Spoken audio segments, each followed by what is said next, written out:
Yeah, Bryan Lewis, CEO of Intellicheck, stock symbol ID. And I asked him to come back because Bryan was on the air with us. And typically, if we have a big name on the air with us, we get 5 or 6 emails. I got 13 emails asking about what these guys do, and especially with respect to what Intellicheck does. So Bryan joins us again via Skype here on the Big Biz Show. Bryan, thanks for swinging by again, my friend.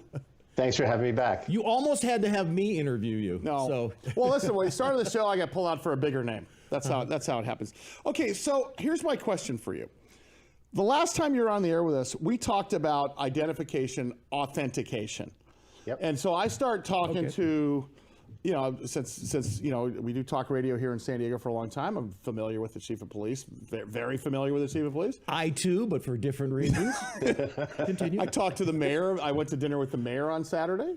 I asked, this is a real big deal. First of all, nobody is doing what you're doing, but I want to talk, let's start talking about the municipality part of this thing, because number one, first, tell people who haven't seen you before what you guys do, but let's get right into the fact of you have seriously found a pain point in the market that no one has addressed yet.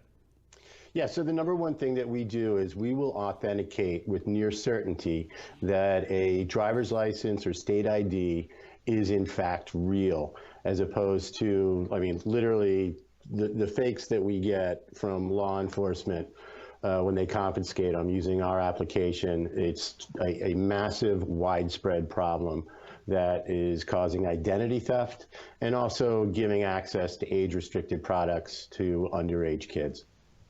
And it also can be more dangerous than that with respect to, the new IDs here in California, which is now called a real ID, also is required, and I learned this from you actually, is required to get on an airplane starting what? You said later in this year, right? Whoa. You have to get I have a passport. Yeah, Bryan even told us about this. In fact, Bryan, you're the one who made me go down and figure it out, because I've got to renew my driver's license this year, and I can't just do it in the mail because now you need a real ID. What the hell? This is a whole new category for you guys, and I would assume this catapults you guys a bit.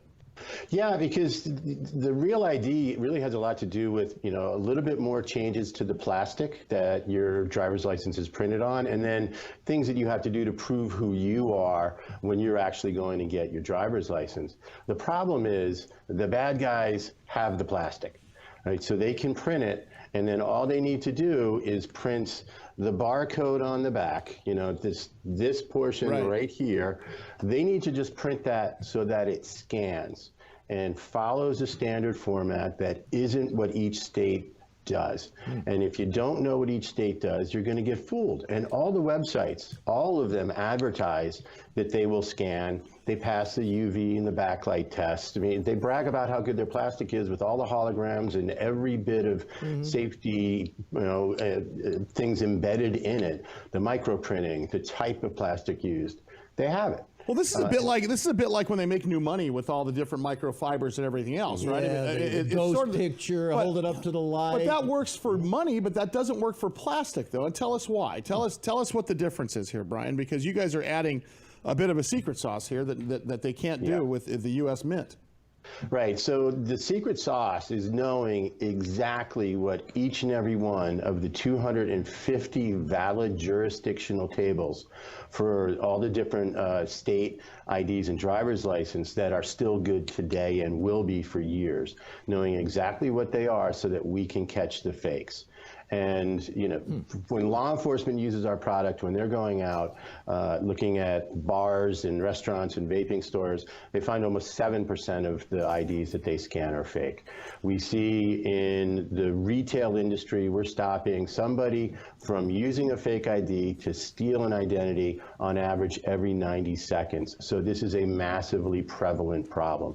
14.4 million American adults had their identity stolen last year. The numbers aren't out for kids, but the year before, minors, 1 million of them had their identities stolen. And all they need to do is buy your information on the dark web and then go buy a fake license that has your information and their picture, and they're getting away with instant credit in a store. Okay, so this is interesting. Stay right there. I'm going to keep you over because all of our personal data is out there ever since we went on. Remember when you went to you did the dial-up and you went to CompuServe or Prodigy? The first, I know what I'll do. I'll just tell. What's your driver's license? Here you Sir, go. Here it is. Here's and my your social here, yeah, and here's my thumbprint. I mean, they Yeah. didn't have We didn't biometrics know. then, but we would have. I thought I so could it's erase. already out there, and it's available for sale. But one thing I learned from him is that it's available for sale very cheap. So I want to talk a little bit more about that because I can tell you, Bryan is not only the CEO of Intellicheck. By the way, they're publicly traded on the stock symbol IDN, and we're going to see a lot more of him because I'm going to talk him into coming on the air with us more. Yeah. But also, he's the expert in this game. So we're going to talk to identity fraud, and losses go beyond the initial impact of what you think on that is. That's what's coming up. Big Biz Show with Russ. Thank you.